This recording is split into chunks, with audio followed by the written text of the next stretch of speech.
Good evening दोस्तों, मैं अखिलेश आपका फिर से स्वागत करता हूं हमारे एजुकेशनल प्लेटफ़ॉर्म पे एल-1 क्लासेस में दोस्तों और आपका फिर से हार्दिक अभिनंदन है जो लोग भी मुझे देख पा रहे हैं। अगर इस सेशन में भी आप लोग जुड़ेंगे तो बहुत-बहुत मेहरबानी होगी आप लोगों की और जैसा कि लास्ट लेक्चर हमारा रहा था, लास्ट लेक्चर जो हमारा रहे थे, 2 लेक्चर रहे थे। एक सिंधु घाटी सभ्यता को हमने एक लेक्चर में कवर किया था और सेकंड लेक्चर में हमने कवर किया था जो वैदिक सभ्यता थी उसको कवर किया था।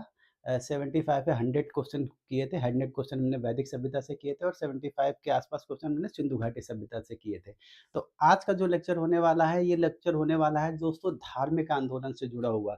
जो जो क्या हुआ, जो उस समय जो धार्मिक कुछ जो आंदोलन हुए थे, धार्मिक आंदोलन, जो नई फ़िलॉसफ़ी उभर के आती है। नमस्कार। हर्ष प्रताप सिंह नमस्कार। जो नई-नई फ़िलॉसफ़ी उभर के आती है जिसमें हम बौद्धिज़्म को देखते हैं और जैनिज़्म को देखते हैं। इसके अलावा छोटे-छोटे स्तर पर लोकायत को देखते हैं और इसके अलावा मखली गोसाल का जो भौतिकवाद देखते हैं, ठीक है? तो इसमें बहुत सारी फ़िलॉसफ़ी हम लोग देखते हैं, छोटे-छोटे स्तर पे कुछ फ़िलॉसफ़ी हुई थी जिसमें जो बहुत अधिक लेवल पे जो स्प्रेड हुई यानी कि वर्ल्ड लेवल पे जो स्प्रेड हुई वो बुद्धिज़्म फ़िलॉसफ़ी को हम लोग मानते हैं, ठीक है? चाइनीज़ फ़िलॉसफ़ी बहुत अधिक स्प्रेड नहीं हो पाई, वो अपने भारत के अंदर ही स्प्रेड हुई है, भारत से बाहर वो स्प्रेड नहीं हो पाई, लेकिन बुद्धिज़्म फ़िलॉसफ़ी बहुत बड़े स्तर पे भारत से बाहर पहुँची और आज बहुत सी कंट्रियाँ बुद्धिज़्म कंट्री के रूप में जानी जाती हैं। तो दोस्तों ख़ैर आज का जो लेक्चर होने वाला है वो धार्मिक आंदोलन से होने वाला है। इनकी जो मेन फ़िलॉसफ़ी क्या थी और किस-किस तरीके से इनके जो आचार-विचार थे, किस-किस तरीके से क्या कार्य क्या थे, कुछ उसकी जो बेसिक टर्मिनोलॉजी थी उसके बारे में चर्चा करेंगे। तो आज का जो लेक्चर होने वाला है, ये हमारा धार्मिक आंदोलन से जुड़ा हुआ है। 100 क्वेश्चन है, इम्पोर्टेंट क्वेश्चन है। अगर सभी लोग इसमें शामिल होंगे अगर सभी लोग इसमें शामिल होंगे तो आप लोगों को बहुत डेफ़िनेटली बहुत लाभ मिलेगा। एलटीज का जो एग्ज़ाम है उसमें आप लोगों को लाभ मिलेगा। तो उम्मीद करता हूँ आप सभी लोग इसमें शामिल होंगे और पार्टिसिपेट करने का प्रयास करेंगे और अधिक से अधिक लोग कोशिश करेंगे इसमें शामिल हो जाएँ। 1 घंटे में हम लोग कोशिश करेंगे 1 घंटे के आस-पास में इसको 100 क्वेश्चन को ख़त्म करेंगे तो बहुत रैपिड क्वेश्चनरीज़ होगी, मतलब जल्दी से क्वेश्चन होगा और जल्दी से आंसर होगा, ठीक है? तो हम लोग उसमें बहुत अधिक व्याख्यान नहीं प्रकट करने का प्रयास करेंगे कि कैसे क्या हुआ। तो हम लोग क्वेश्चन देखेंगे, क्वेश्चन को सीधे आंसर पे लेके आएँगे। छोटी-मोटी जहाँ पे ज़रूरत होगी वहाँ मैं इस चीज़ को ज़रूर आपके सामने लाने का प्रयास करूँगा कि हर्ष प्रताप सिंह नमस्कार, हर्ष प्रताप सिंह नमस्कार। चलिए ख़ैर दोस्तों आज का जो लेक्चर मैंने पहले ही बताया कि टॉपिक मैंने बता दिया है, टॉपिक होने वाला है आपका धार्मिक आंदोलन, ठीक है? और इसके अलावा अगर आप लोग हमसे जुड़ना चाहते हैं, किसी प्रकार की अगर आपकी क्वेरी है और क्वेरी के रिगार्डिंग अगर क सब्जेक्ट के रिगार्डिंग, क्लासेस के रिगार्डिंग किसी प्रकार की क्वेरी है, तो आप लोग इस सामने जो नंबर दिया हुआ है, इस नंबर पे कॉल कर सकते हैं। टेलीग्राम नंबर है, टेलीग्राम पे भी आप लोग हमसे जुड़ सकते हैं। अगर टेलीग्राम पे जुड़ेंगे तो बहुत बेनिफिट मिलेगा आपको। उसका बेनिफिट सबसे बड़ा ये मिलेगा कि आप लोगों को जो प्रॉपर क्लासेस होती हैं उसके बारे में इन्फॉर्मेशन डे बाय डे या फिर टाइम टू टाइम आपको मिलती रहेगी। तो आज का हम लोग फिर लेक्चर ही शुरू करते हैं, ठीक है? ज़्यादा चर्चा नहीं करेंगे, 3 मिनट और 4 मिनट वैसे ही खराब हो चुके हैं। अगले ठीक? और टेलीग्राम, व्हाट्सएप वगैरह पे हम लोग इसी नंबर पे हैं, आप लोग सभी लोग जुड़िएगा, आप लोगों का बहुत हार्दिक अभिनंदन रहेगा। तो ठीक है? ये हमारा सामने टेलीग्राम चैनल है। चलिए अगले सीधे हम लोग आ जाते हैं कहाँ पे, क्वेश्चन पे, जो हमारा मेन मकसद है, जो हम यहाँ पे मोस्टली करने आए हैं। और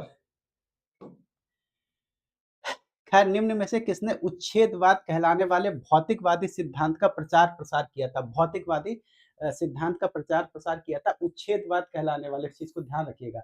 मखली गोसाल थे, पूरण कश्यप थे, अजित केशकम्बलिन थे, पाकुत कच्चायन थे। इसमें मखली गोसाल, ठीक है, इसमें से कौन-सा ऑप्शन बिल्कुल सही लगता है? तो दोस्तों ये उच्छेदवादी अजित केशकम्बलिन थे, ठीक है? उच्छेदवादी अजित केशकम्बलिन थे। इनकी जो विचारधारा थी, इनका मानना था कि पाप पुण्य नाम की कोई चीज़ नहीं होती है। आदमी की मृत्यु के बाद उसका शरीर जैसे ही जल जाता है, उसके साथ सब कुछ उसका समाप्त हो जाता है। तो ये एक बहुत उच्छेदवाद इनको बोला जाता है। इस प्रकार की फ़िलॉसफ़ी को उच्छेदवाद बोला जाता है। पूर्ण रूप से भौतिकवादी फ़िलॉसफ़ी है, पूर्ण रूप से।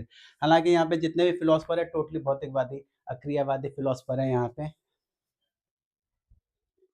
सेकंड क्या कहता है, प्राचीनतम जैन सन्यासी का प्रमाण कहाँ मिलता है? प्राचीनतम जैन सन्यासी का प्रमाण कहाँ मिलता है? जूनागढ़ अभिलेख, हाथी गुम्फा अभिलेख और घेरन अभिलेख और भित्री स्तंभ अभिलेख, ठीक है। प्राचीनतम, ठीक है, प्राचीनतम अभिलेख हमको मिलता है हाथी गुम्फा अभिलेख। हाथी गुम्फा अभिलेख कहाँ पे किसका थे? जो चेदी चेदी राजवंश था, कलिंग, ठीक है, राजा खारवेल से संबंधित है। कौन सा? हाथी गुम्फा अभिलेख, ठीक। भगवापी कोसलको अहम्पी कोसलको किस बौद्ध ग्रंथ का उद्धरण है? ठीक है, ये जो सेंटेंस दिया हुआ है ये प्रसेनजीत द्वारा सेंटेंस दिया गया है। किसके सापेक्ष दिया गया है? भगवान बुद्ध के सापेक्ष दिया गया है, उनके बारे में कहा गया है। तो किस बौद्ध ग्रंथ का उद्धरण है? दीघ निकाय, मध्यम निकाय, खुद्दक निकाय और अगुंतर निकाय, ठीक है। किसका? ये बिना पिटक के, ये सब बिना पिटक के हिस्से हैं, ठीक है। मध्यम निकाय, अगुंतर निकाय, खुद्दक निकाय, दीघ निकाय किसके हैं? ठीक है, ये किसका दिया हुआ है? मध्यम निकाय का हिस्सा है। किसका दोस्तों पार्ट है ये? मध्यम निकाय का पार्ट है। मध्यम निकाय में ये कहा गया है, जो कौशल नरेश प्रसन्नजीत थे उन्होंने ये बात कही है किसके? बुद्ध के लिए कही है कि बुद्ध भी कौशल से संबंधित है, मैं भी कौशल से संबंधित हूँ, वो भी 80 वर्ष के, मैं भी 80 वर्ष का हूँ। इस तरीके से उन्होंने एक वक्तव्य दिया था, ठीक। आगे चौथा क्या कहता है? 23वें तीर्थंकर पार्श्वनाथ निम्नलिखित किस स्थान के रहने वाले थे? पार्श्वनाथ किस स्थान से उनका किस स्थान से वो रहने वाले थे? कौन सा उनका स्थान था? अहमदाबाद, बड़ोदरा, बनारस और पावापुरी। अहमदाबाद, बड़ोदरा और बनारस और पावापुरी थी। ये दोस्तों थे बनारस से, ठीक है, वाराणसी से। ये एक जो काशी के शासक थे, अशुपति काशी के शासक थे, अशुसेन, उनके उनके पुत्र थे, ठीक है। कौन थे उनके पुत्र? थे पार्श्वनाथ। और इनका जो सिंबल है, इनका सिंबल है सर्प, ठीक। 7वें नंबर पे जैन धर्म के प्रथम तीर्थंकर कौन थे? जैन धर्म के प्रथम तीर्थंकर कौन थे? महावीर स्वामी, पार्श्वनाथ, नेमिनाथ और ऋषभदेव। प्रथम तीर्थंकर की बात होती है, मतलब इसमें 24 तीर्थंकर हुए हैं। जो प्रथम तीर्थंकर कौन थे? प्रथम तीर्थंकर थे ऋषभनाथ। इनको हम लोग क्या आदिनाथ से भी जानते हैं। कहीं कहीं अगर इसको आदिनाथ दिया हो तो कंफ्यूज मत होइएगा, ऋषभनाथ को भी आदिनाथ बोला जाता है। इनके दो पुत्र थे, बाहुबली और भरत, ठीक है। कई कोई लोग भरत के नाम, इनके जो पुत्र थे भरत के नाम पे ही हमारे जो देश है इसका नाम भारत पड़ा है। कहीं कहीं मतलब कई फैक्ट्स हैं, कहीं कहीं ये भी बोला जाता है इनके नाम से ही भारत पड़ा है। कहीं कहीं एक जो पौराणिक पात्र है भरत, ठीक है, उनके नाम पे पड़ा है। चलिए आगे बढ़ते हैं हम लोग। जैन परंपरा के अनुसार बाहुबली किस तीर्थंकर के पुत्र थे? परंपरा के अनुसार बाहुबली, अभी मैंने जस्ट बताया, ऋषभनाथ, पार्श्वनाथ, महावीर स्वामी और नेमिनाथ। किस प, किस जो किस ऋषि थे या फिर जो कौन संत तीर्थंकर थे उनके पुत्र थे बाहुबली? वो थे किसके? ऋषभनाथ के, ठीक है। ऋषभनाथ को आदिनाथ भी बोलते हैं, बार बार कह रहा हूँ आपको। तीर्थंकर महावीर का जन्म हुआ था। तीर्थंकर महावीर का जन्म कहाँ हुआ था? पावा में, कुंडल ग्राम में, वैशाली में, श्रावस्ती में। कहाँ पे हुआ था? ये हुआ था कुंडल ग्राम में, ठीक है। कब हुआ था? कहाँ पे हुआ था दोस्तों? वैशाली के निकट कुंडल ग्राम था। 599 ईसा पूर्व के आसपास इनका जन्म हुआ था और इनकी जो मृत्यु हुई थी वो पावा में हुई थी 527 ईसा पूर्व के आसपास, ठीक। चलिए आगे बढ़ते हैं। महावीर को सर्वोच्च ज्ञान कैवल्य की प्राप्ति हुई थी। महावीर स्वामी को सर्वोच्च ज्ञान था कैवल्य, ठीक है। जो कैवल्य जो प्राप्त हुआ था, कैवल्य प्राप्त करने के बाद ही इनको केवलिन बोला जाता है। क्या बोला जाता है? केवलिन बोला जाता है जब इनको कैवल्य प्राप्त हुआ था। कुंडल ग्राम में, वैशाली में, बोध गया में और जम्भी ग्राम में, ठीक है। ये था जम्भी ग्राम। कहाँ पे? साल के वृक्ष के नीचे, साल के वृक्ष के नीचे, ठीक है, वृक्ष के नीचे, ठीक। आगे बढ़ेंगे फटाफट। अचिरावती नदी, ऋजुपालिका, जम्बिग्राम, ऋजुपालिका नदी। आगे बोलते हैं जिसको महावीर के जीवन के काल में जैन संघ का प्रथम विच्छेदक कौन था? मतलब first divideation, what who is the responsible for the first divideation of Jain Sangh, ठीक है। जमाली, जवाली, जंभल और केसी। जमाली, जवाली, जंभल और केसी, ये थे दोस्तों जमाली इनके जमाता थे। पहला विच्छेदन इनके उसमें हुआ। जो सेकंड विच्छेदन हुआ था वो हुआ था तिसगुप्त के कह सकते हैं नेतृत्व में, जो दूसरा विच्छेदन हुआ था। आगे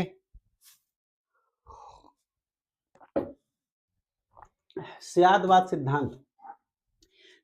सिद्धांत में कितनी संभावनाएं हैं? ठीक, 4, 5, 6, 7। कितनी संभावनाएं स्यादवाद सिद्धांत में?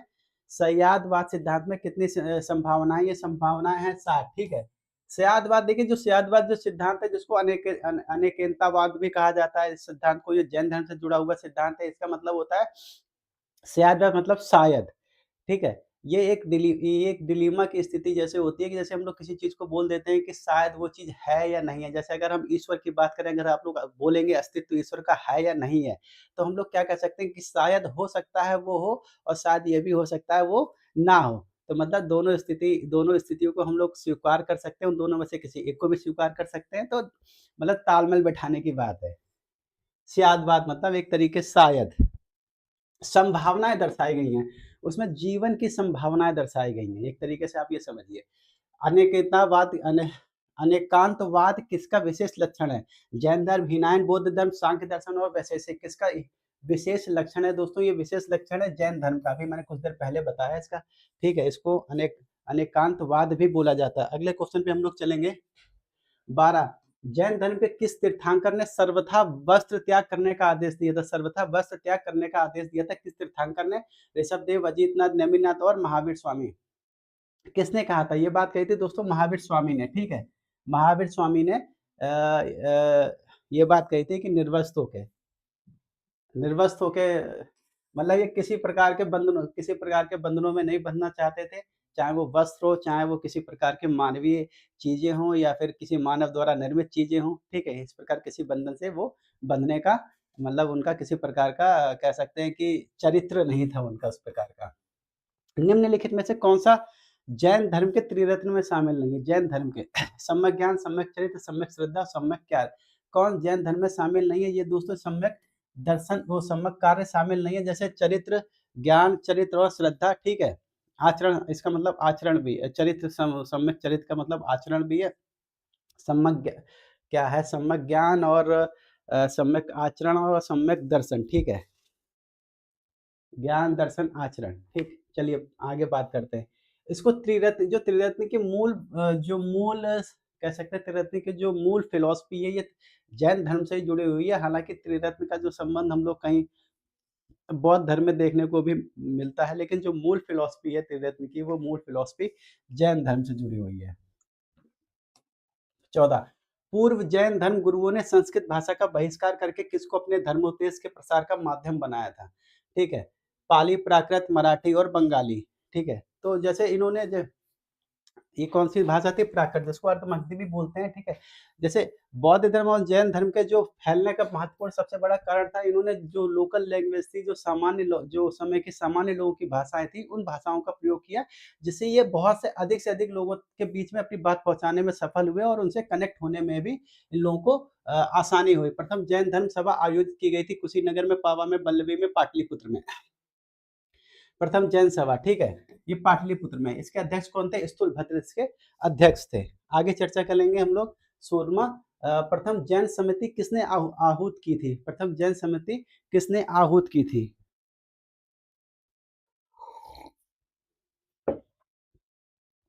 प्रथम जैन संगति या फिर समिति किसने आहूत की थी? भद्रबाहु ने, गर्दभिल्ल ने, स्थूलभद्र ने और अ, देवार्धी गणी, ठीक है।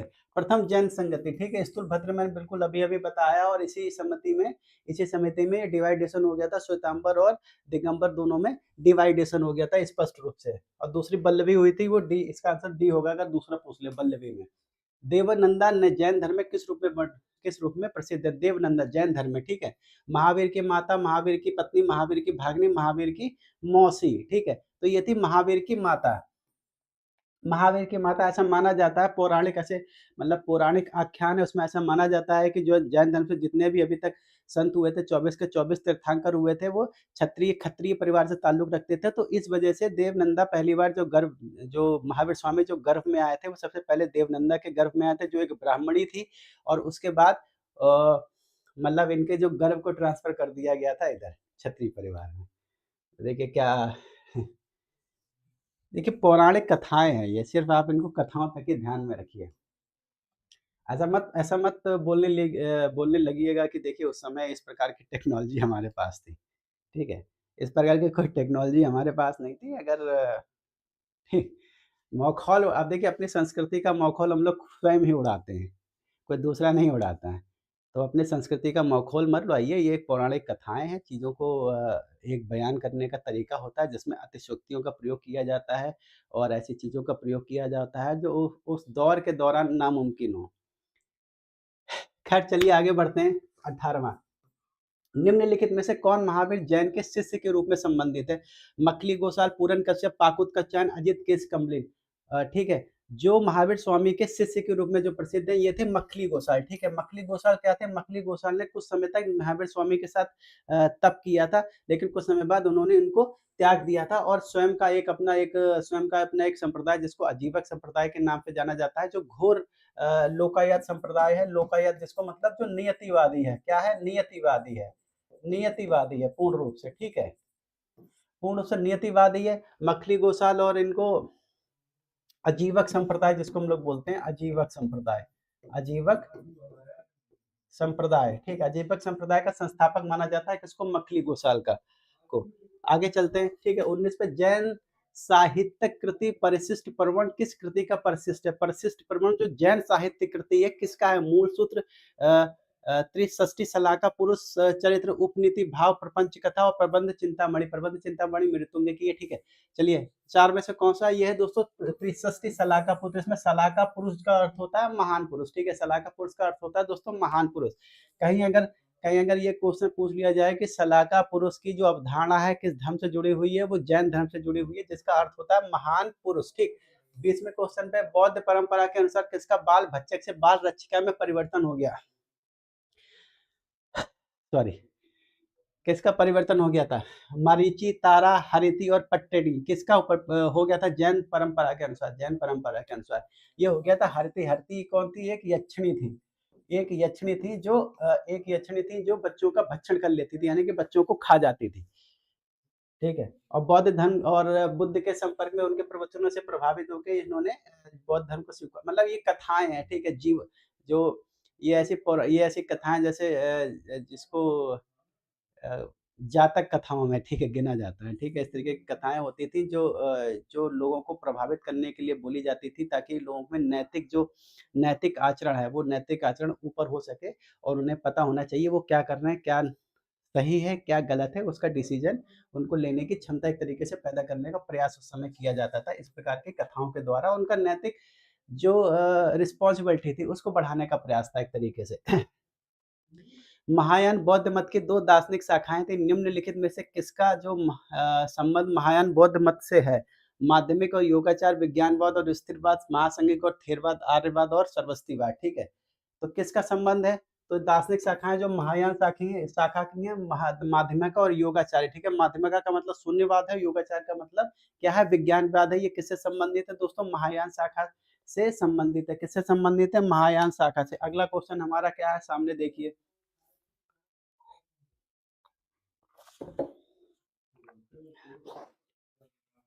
22 नंबर। शाहजी की डेयरी के स्तूप में प्राप्त पुरावशेष धातु मंजूषा में किनके साथ बुद्ध की आसनस्थ आकृतियां छपी हुई हैं? मतलब बुद्ध के साथ किसकी आकृतियां उसमें छपी हुई हैं? मंजूषा मतलब एक धातु पात्र है, उसको मंजूषा बोलते हैं। ब्रह्मा और विष्णु, ब्रह्मा इंद्र, शिव और ब्रह्मा, विष्णु और इंद्र किसकी छपी हुई है? तो वो छपी हुई है दोस्तों ब्रह्मा और इंद्र की। It's B. 23 का है बौद्ध मत में पति मोक्ष से क्या मतलब है? पति मोक्ष से क्या मतलब है? जो इसकी टर्मिनोलॉजी है बौद्ध धर्म से एक जुड़ी हुई टर्मिनोलॉजी, उससे क्या मतलब है? महायान बौद्ध मत का विवरण, हीनायन बौद्ध मत का विवरण, संघ के नियम और राजा मेनेंडर के प्रश्न किससे संबंधित है? ठीक है। ये संघ के नियम से संबंधित है पति मोक्ष। ठीक है। इसके नियम से संबंधित है पति मोक्ष।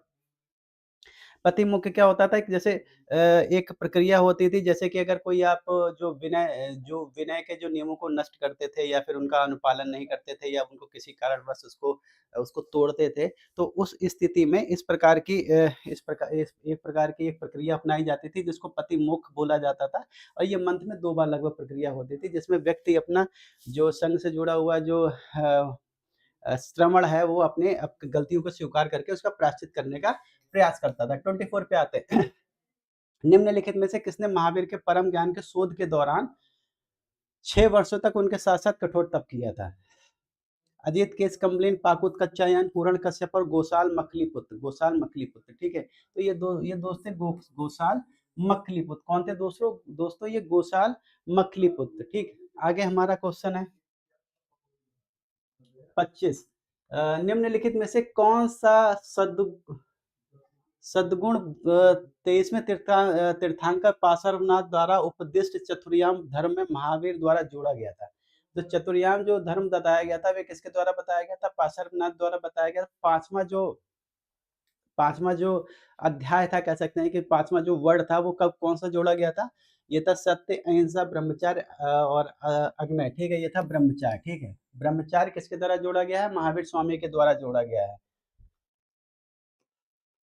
महावीर के देहावसान के 200 वर्ष उपरांत मगध में एक दुर्भिक्ष पड़ा था। उस समय निम्न में से कौन मगध छोड़कर दक्षिण भारत चला गया था? और तथा जिसको दक्षिण भारत में जैन संप्रदाय ले जाने का श्रेय दिया जाता है दक्षिण भारत में? सुधर्मण, इंद्रभूति, स्थूलभद्र और भद्रबाहु, ठीक है। तो चंद्रगुप्त मौर्य जो थे इन्हीं के शिष्य थे, और चंद्रगुप्त मौर्य ने संन्यास लेके जैन धर्म को ग्रहण करके इनके साथ ही वहाँ चले गए थे कर्नाटका, और कर्नाटका के श्रवण बेलगोला में वहीं पे जाके उन्होंने जो संथत प्रथा थी जिसके तहत उन्होंने अपना क्या कहते हैं उसको, प्राण त्याग दिए थे। भूखे रह के, जैसे मतलब खाना पानी ये सब त्याग देते हैं, और वो धीरे धीरे करके फिर वो मृत्यु को प्राप्त हो जाते हैं। कितन मतलब क्या ही बताया जाए यार। भद्रवाह, बड़ी देखिए, ये चीज़ें बड़ी खूबसूरत सी हैं। आपके सोचने विचारों पे, धर्म के आधार पे ये चीज़ें कितनी खूबसूरत होती हैं। और अगर एक कॉन्स्टिट्यूशनल कानून के आधार पे देखा जाए, ये आत्महत्या एक तरीके से ये आत्महत्या का ही एक स्वरूप है। आप खाना-पीना छोड़ के स्वयं का हत्या करने का प्रयास करते हैं, ठीक? और बुद्धिज़्म में इस प्रकार की चीज़ों को बहुत अधिक तवज्जो नहीं दी गई है। खैर अपना-अपना धर्म, अपनी-अपनी परंपराएँ और अपनी-अपनी चीज़ें। हम लोग तो बस इतिहास पढ़ाने का मतलब है, पढ़ने-पढ़ाने का मतलब है। बाकी सब वो अपने-अपने धर्म को बेहतर ढंग से जानते होंगे। वास्तविकता की बहुलता का सिद्धांत एक विशिष्ट लक्षण है। बौद्ध धर्म का, जैन धर्म का, बौद्ध धर्म का, जैन धर्म दोनों का पशुपाल वास्तविकता की बहुलता का सिद्धांत एक विशिष्ट लक्षण है। ये विशिष्ट लक्षण किसका दोस्तों? जैन धर्म का, जिसको हम लोग स्यादवाद भी बोलते हैं। क्या बोलते हैं? स्यादवाद भी बोलते हैं, अनेकांतवाद भी बोलते हैं, अनेकांतवाद भी हम लोग बोलते हैं, ठीक है। स्यादवाद, अनेकांतवाद भी बोलते हैं। चलिए आगे बढ़ते हैं हम लोग। 28 पे आ जाइए। हमको सुमेलन करना है, ठीक है। जल्दी-जल्दी हम लोग फटाफट सुमेलित कर लेते हैं। श्रवण एक परंपरा थी। श्रवण क्या होते थे? श्रवण होते थे अवैदिक सन्यासी, ठीक है।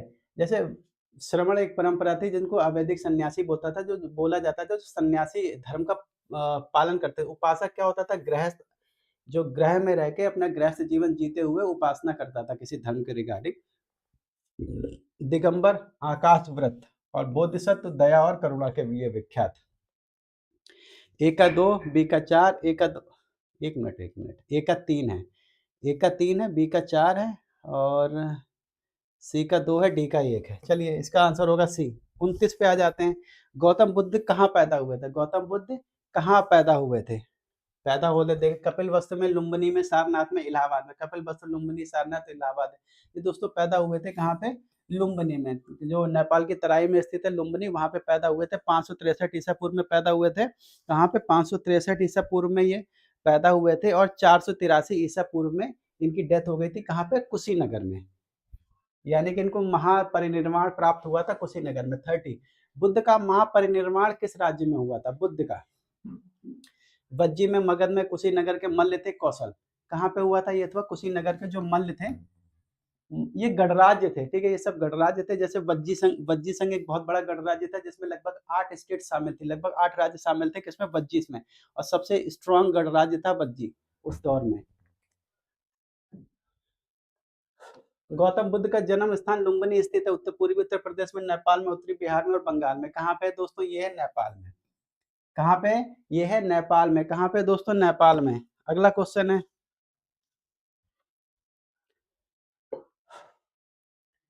32।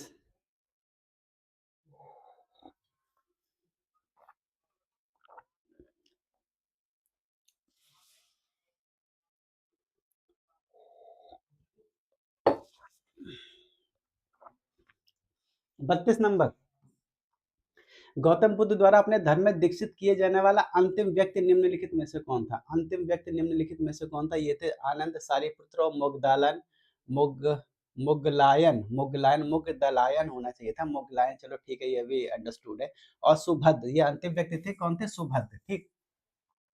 अंतिम व्यक्ति कौन थे? सुभद्र अंतिम व्यक्ति थे, जिनको इन्होंने अपना अंतिम उपदेश दिया था। 33 में निम्नलिखित में से बुद्ध के जीवन से संबंधित कौन सी घटना बैसाख पूर्णिमा को घटित नहीं हुई थी? बैसाख पूर्णिमा, जिसको हम लोग बुद्ध पूर्णिमा के नाम से भी जान जाते हैं। जैसे बौद्धिस्टों में सबसे बड़ा अगर देखा जाए त्योहार के रूप में बुद्ध पूर्णिमा मनाया जाता है, तो उसी से तो बुद्ध पूर्णिमा को 4 घटना 3 घटनाएं हुई थी, वो कौन सी हुई थी जो घटित हुई थी? जन्म इनका बुद्ध पूर्णिमा का हुआ था, संबोधि, महापरिनिर्वाण, लेकिन गृह त्याग जिसको हम लोग बोलते हैं, गृह त्याग इनका क्या हुआ था? बुद्ध पूर्णिमा को नहीं हुआ था, यानी कि बुद्ध पूर्णिमा को उन्होंने गृह नहीं त्यागा था। 34 नंबर पे आ जाते हैं अचरांक सूत्र, ठीक है। अचरांक सूत्र और मिलाप करना है, ठीक है। अगुंतर निकाय किससे संबंधित है? अगुंतर निकाय बौद्ध धर्म से संबंधित है। अगुंतर निकाय बौद्ध संबंधित है। अचरांक सूत्र किससे संबंधित है? जैन धर्म से संबंधित है। पंचरात्र संहिता भागवत संबंधित है। और वैजसैनी संहिता किससे संबंधित है? वैजसैनी संहिता किससे संबंधित है? वैदिक साहित्य से संबंधित है। जैसे वाजसैनी जिसको बोला जाता है, जो यजुर्वेद है, यजुर्वेद का जो शुक्ल पक्ष है, जिसको जिसको शुक्ल यजुर्वेद है, उसको वाजसैनी संहिता हम लोग बोलते हैं। इसका आंसर क्या है यार? ए का 3, बी का 4, ए का 3, बी का 4, सी का 2, ए का 3, बी का 4, सी का 2, डी का 1। इसका आंसर होगा बी। अगला क्वेश्चन है 35। बौद्ध मान्यता के अनुसार निम्नलिखित किस देवता ने 3 बार बुद्ध से प्रार्थना की? वह अपने ज्ञान के प्रकाश को आगे आकर चारों ओर फैलाए। ब्रह्मा ने, विष्णु ने, शिव ने और कृष्ण ने। किसने उनसे आके रिक्वेस्ट की थी? ये किया था ब्रह्मा ने। 35 क्वेश्चन का आंसर होगा ब्रह्मा। अगले क्वेश्चन पे हम लोग चलते हैं 36 पे। भागवत बुद्ध ने अपना प्रथम धर्म उपदेश कहाँ दिया था? भगवान बुद्ध ने अपना पहला धर्म उपदेश कहाँ दिया था? ऋषिपत्तनम में, बोधगया में, श्रावस्ती में और पाटलिपुत्र में। कहाँ दिया था? तो इन्होंने सबसे पहले दिया था ऋषिपत्तनम में। ऋषिपत्तनम को हम लोग सारनाथ भी बोलते हैं। अगर सारनाथ दिया हो तो सारनाथ भी ठीक ही होगा, ठीक है। ऋषिपत्तनम को हम लोग सारनाथ के नाम से भी जानते हैं। कहाँ पे ये लोग दोस्तों? बनारस में, ठीक। बुद्ध को ज्ञान कहाँ प्राप्त हुआ था? बुद्ध को ज्ञान कहाँ प्राप्त हुआ था? बनारस, कुशीनगर, सारनाथ और गया। बुद्ध को ज्ञान कहाँ प्राप्त हुआ था? आप सभी लोग जानते हैं, गया में बोधि वृक्ष के नीचे, पीपल के वृक्ष के नीचे इनको ज्ञान प्राप्त हुआ था। 38 क्या है? बौद्ध धर्म को स्वीकार करने वाली प्रथम महिला कौन थी? बौद्ध धर्म को स्वीकार करने वाली प्रथम महिला कौन थी? ठीक है, जिसको संघ में बुद्ध ने पहली बार शामिल किया था। यशोधरा, महामाया, बिंबा और गौतमी। यशोधरा, महामाया, बिंबा और गौतमी। प्रथम महिला कौन थी? ये थी प्रजापति गौतमी, ठीक है, जो उनकी विमाता थी। कौन थी? जो उनकी विमाता थी, जिनका उन्होंने पालन पोषण किया था। किसने? प्रजापति गौतमी ने। वैशाली में जो इनके शिष्य थे आनंद, वैशाली में इनके शिष्य थे आनंद, आनंद के आग्रह पे उन्होंने प्रजापति गौतमी को पहली महिला के रूप में बौद्ध संघ में शामिल किया था। और वैशाली में ही उन्होंने वहां की एक नगर वधु थी आम्रपाली को बौद्ध धर्म में दीक्षित किया था। किसने? भगवान बुद्ध ने। आगे बढ़ते हैं। आजीवक, सुमेलित करना। आजीवक क्या है? धार्मिक लोगों का एक संप्रदाय। मैंने कुछ समय बताया, मखली गोसाल इसके जो प्रेरणा थे, ठीक है। अर्यत क्या था? अर्यत होता है योग्य एवं विजेता। अर्यत का मतलब होता है योग्य अथवा विजेता। ये भगवान महावीर स्वामी से संबंधित है। अर्यत उनको बोला जाता है योग्य अथवा विजेता, ठीक है। निग्रंथ भी उनको बोला जाता है। बंधनों से इसको धर्म लिखा निग्रंथ है, ठीक है, निग्रंथ, निग्रंथ है। इसका मतलब होता है बंधनों से मुक्त, किसी प्रकार के बंधनों से मुक्त होना। और तीर्थंकर का मतलब होता है पार पथ निर्माता, ठीक है। क्या होता है? पार पथ निर्माता। तो मिला लेते हैं, ए का 3, ए का 3 और बी का 4, ए का 3, बी का 4 और फिर क्या रह जाता है? सी का 1। ये रहा, ठीक। 39 का आंसर होगा सी। आगे चलते हैं। 40। प्रथम बौद्ध संगति का अध्यक्ष कौन था? प्रथम बौद्ध संगति जो राजगृह में हुई थी, जिस समय जो शासक थे अजातशत्रु थे, मगध के शासक अजातशत्रु थे, उनके शासन काल में जो प्रथम बौद्ध संगति हुई थी, उसके अध्यक्ष कौन थे? थेरियस, महाकश्यप, मोगलीपुत्र वसुमित्र, ठीक है। पहले के अध्यक्ष थे महाकश्यप, ठीक है। कहाँ के थे ये? महाकश्यप क्या थे? पहले अध्यक्ष थे। पहली जो बौद्ध संगति हुई थी उसके अध्यक्ष थे। कहाँ हुई थी दोस्तों? राजगृह में। और उसके अध्यक्ष थे महाकश्यप थे। और शासक कौन था? अजातशत्रु। बौद्ध धर्म से संबंधित चतुर्थ बौद्ध संगति के अध्यक्ष थे। चतुर्थ बौद्ध संगति, 4 संगतियां हुई हैं, ठीक। चतुर्थ की बात हो रही है, वसुमित्र, अशोघोष, महाकश्यप, मोगलीपुत्तिस। तो ये दोस्त थे वसुमित्र। चौथी बौद्ध संगति के अध्यक्ष ये थे अध्यक्ष, ठीक है, और ये थे उपाध्यक्ष, ठीक। मोगलीपुत्र तीसरी के अध्यक्ष थे। महाकश्यप किसके थे? पहले के अध्यक्ष थे, ठीक है। पहले के समय में अजातशत्रु था, अजातशत्रु, ठीक है। इसके बाद पाटलिपुत्र कहाँ पे हुई थी दोस्तों? पाटलिपुत्र में, ठीक। कौन थे? अशोक, ठीक, अशोक के समय में, ठीक। कहाँ हुई थी? पाटलिपुत्र में, पाटलिपुत्र में, ठीक है। कहाँ हुई थी? पाटलिपुत्र में। और ये कहाँ हुई थी? कश्मीर में। कहाँ गया ये? कहाँ हुई थी? कश्मीर में। इसके समय में शासक कौन था? कनिष्क था। थोड़ी छोटी छोटी चीजें बता दे रहा हूँ, चलिए आगे बढ़ते हैं। ज्यादा बताएंगे तो 100 क्वेश्चन हो जाएंगे 2 घंटे। अधोलिखित में से किसने कश्मीर के कुंडलवन विहार में आयोजित चतुर्थ बौद्ध संगति की अध्यक्षता की थी? चतुर्थ बौद्ध संगति की अध्यक्षता की थी, किसने की थी दोस्तों? वसुमित्र ने। अभी मैंने बताया कश्मीर के कुंडलवन में ये हुआ था। इस समय के जो शासक थे वो थे कौन थे? कनिष्क शासक थे, ठीक। कुषाण जो शासक थे कनिष्क। वह कौन सा ग्रंथ है जिसमें बुद्ध की कुशीनगर की अंतिम यात्रा का वर्णन मिलता है? बुद्ध की कुशीनगर की अंतिम यात्रा का वर्णन मिलता है। ये थे महापरिनिर्वाण सूत्र, जातक कथाएं, ललित विस्तार और बुद्ध चरित्र। ललित विस्तार और बुद्ध चरित्र, ये तो दोस्तों महापरिनिर्वाण सूत्र। महापरिनिर्वाण 43 का है आंसर है, महापरिनिर्वाण सूत्र।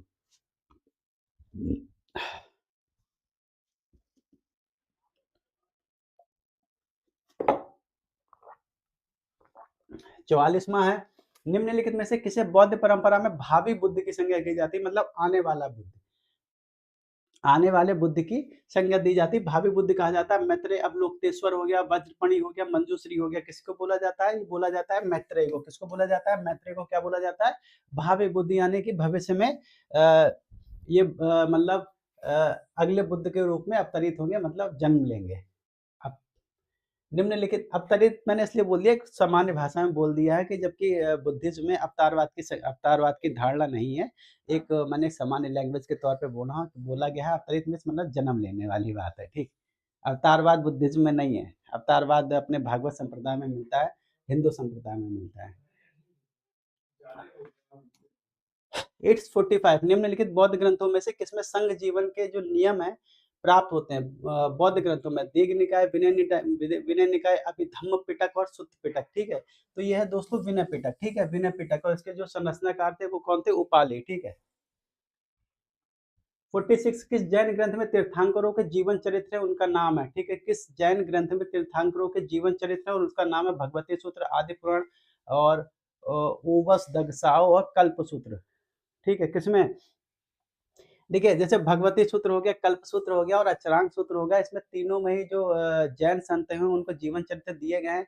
और भगवती सूत्र में स्पेशली जो महावीर स्वामी है उनका जीवन चरित्र बहुत अच्छे ढंग से दिया गया है। और इसके अलावा भगवती सूत्र में जो उनके नियम, कायदे, कानून बनाए थे उन्होंने, जो संघ के नियम थे, उस नियमों की भी बहुत अच्छे ढंग से व्याख्या की गई। वहीं कल्प सूत्र में भी हम लोग देखते हैं, कल्प सूत्र में भी कई सारे जो जैन तीर्थंकर थे उनकी जीवन संरचना दी गई, मतलब उनके जीवन से संबंधित बातें कही गई हैं, उनका जीवन चरित्र बताया गया है। तो ये दोनों ही सही होने चाहिए, क्योंकि कल्प सूत्र यहाँ पे दिया है। कल्प सूत्र वैदिक सभ्यता का भी एक भाग रहा है। तो यहाँ पे दोस्तों क्लियर ना होने की वजह से यहाँ से क्लियर ना होने की वजह से कल्प सूत्र आंसर हम लोग नहीं लगाएंगे, यह तो होगा भगवती सूत्र, ठीक। कल्प सूत्र भी इसका आंसर है, ठीक। लेकिन चूंकि यहाँ पे कल्प सूत्र क्लियरिटी नहीं है। कल्प सूत्र क्या है? कल्प सूत्र एक तरीके का, जैसे जब आप वेदांत की बात करेंगे उसमें कल्प एक हिस्सा है, जिसको हम लोग कल्प सूत्र भी बोलते हैं, ठीक है। कल्प सूत्र एक हिस्सा है, उसको जो वैदिक यज्ञ की विधि विधान से संबंधित है, ठीक। तो यहाँ पे क्लियरिटी ना होने की वजह से, अगर ये जैन जैन लिखा होता तो ज्यादा बेहतर होता, भगवती सूत्र। अगला है हमारा 47 निम्नलिखित बौद्ध ग्रंथों में से किसमें संघ जीवन के नियम प्राप्त होते हैं? संघ जीवन के नियम दीघ निकाय, विनय निकाय, अभिधम्म पिटक, विभाषा पिटक। यह है विनय पिटक, ठीक है। विभाषा पिटक है, विभाषा पिटक चतुर्थ बौद्ध संगति में लिखी गई है। जो क्या है? जो एक तरीके से जो त्रिपिटक थे, त्रिपिटक के ऊपर भाष्य लिखे गए हैं, उनको विभाषा सूत्र बोला जाता है, विभाषा शास्त्र भी वो कहीं-कहीं बोल देते हैं, कहीं-कहीं विभाषा पिटक भी बोल देते हैं।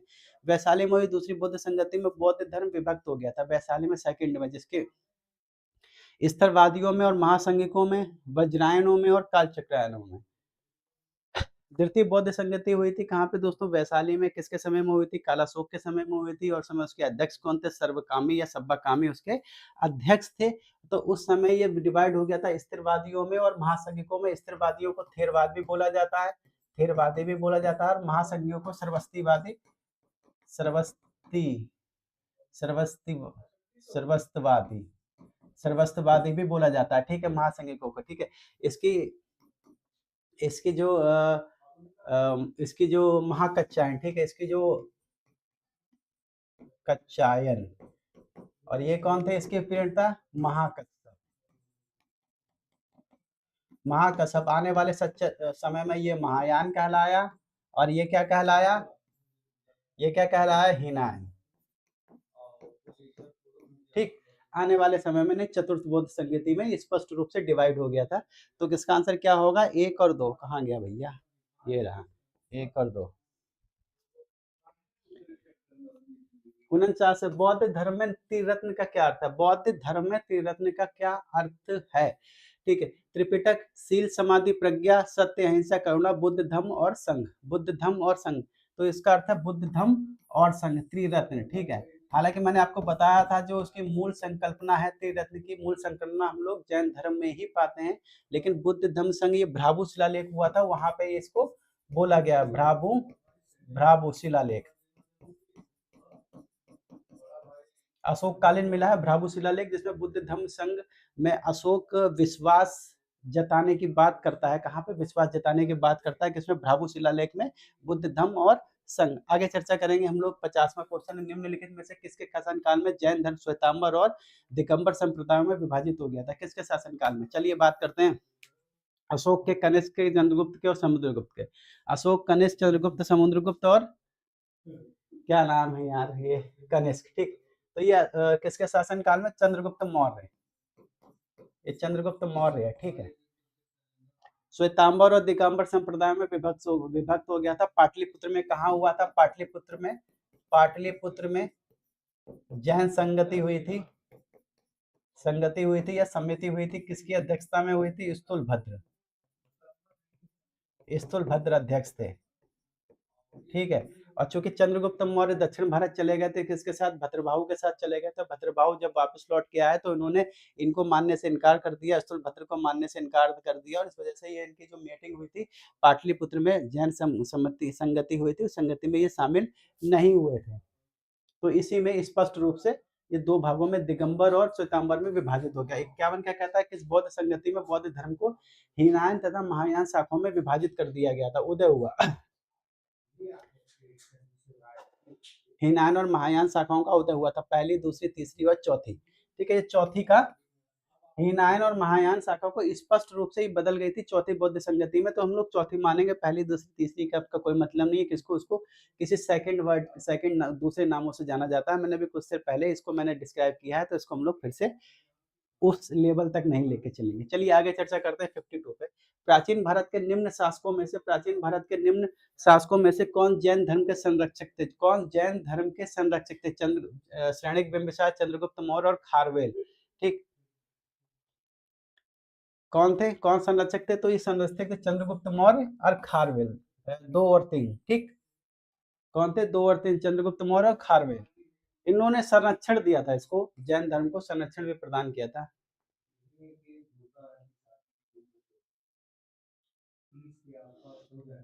निम्नलिखित में से कौन सा एक कारक बौद्ध धर्म के उद्भव के लिए प्रमुख रूप से उत्तरदायी था? बौद्ध धर्म का जो उद्भव हुआ था उसके लिए प्रसिद्ध था, मतलब एक प्रमुख कारक था। आदिम राज्य का एक भूभागीय राज्य के रूप में परिवर्तन, लोहे के बढ़ते हुए प्रयोग का प्रभाव, श्रेणी व्यवस्था का विकास, क्षत्रियों द्वारा ब्राह्मणों के प्रभुत्व को चुनौती।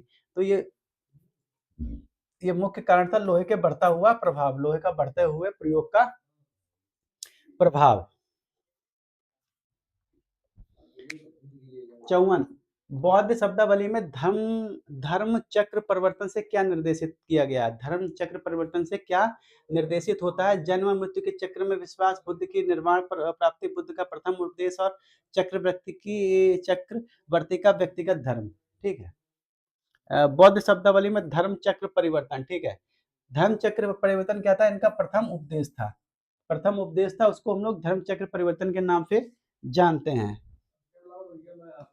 55 बौद्ध संगतियां हुई, उसको हमको मिलाना है। ठीक है। प्रथम बौद्ध संगति कहाँ हुई थी दोस्तों? राजगृह में। कौन थे? अजातशत्रु थे। अजातशत्रु शासक थे। शासक शासक और अध्यक्ष। ठीक है। अजातशत्रु शासक थे। अध्यक्ष कौन थे प्रथम बौद्ध संगति में? महाकश्यप। महाकश्यप। ठीक है। महाकश्यप। और द्वितीय बौद्ध संगति कहाँ हुई थी? वैशाली में। ठीक है। तृतीय बौद्ध संगति कहाँ हुई थी? वैशाली में। शासक कौन थे दोस्तों उस समय? शासक थे कालाशोक। कालाशोक शासक थे। अध्यक्ष थे सर्वकामी। सर्वकामी, कहीं कहीं इन्हें सब्बाकामी भी बोला जाता है। तृतीय बौद्ध संगति हुई थी पाटलिपुत्र में। ठीक है। राजा कौन थे? अशोक।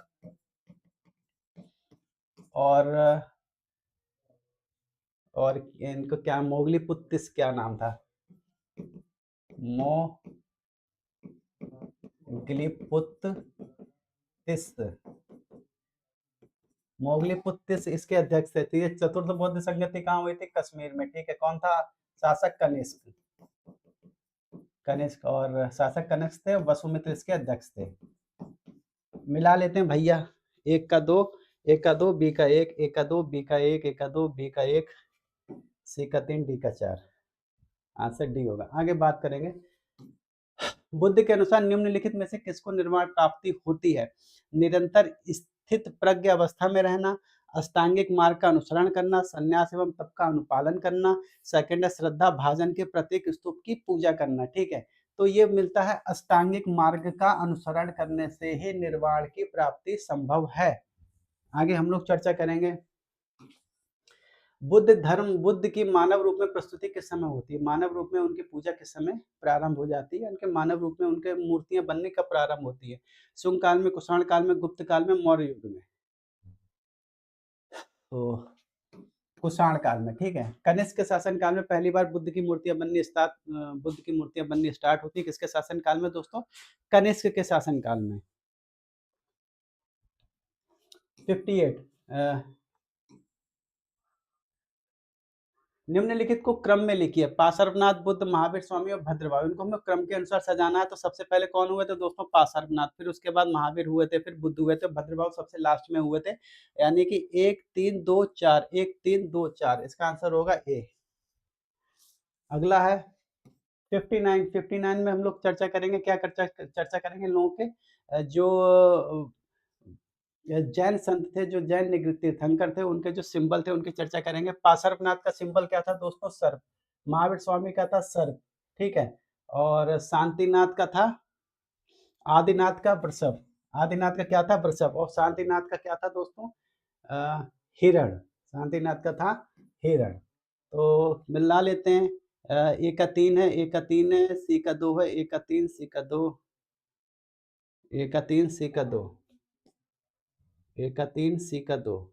इसका आंसर होगा बी। अगला है भागवत धर्म के संस्थापक कौन थे?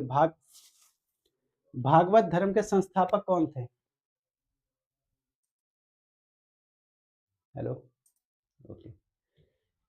भागवत धर्म के संस्थापक कौन थे? भागवत धर्म की बात हो रही है। रामकृष्ण, शंकराचार्य और वेद व्यास। भागवत धर्म के संस्थापक कौन थे? भगवत धर्म के संस्थापक थे दोस्तों कृष्ण थे। और इनका उल्लेख कहाँ मिलता है? छंदोग्य उपनिषद में कृष्ण का उल्लेख मिलता है।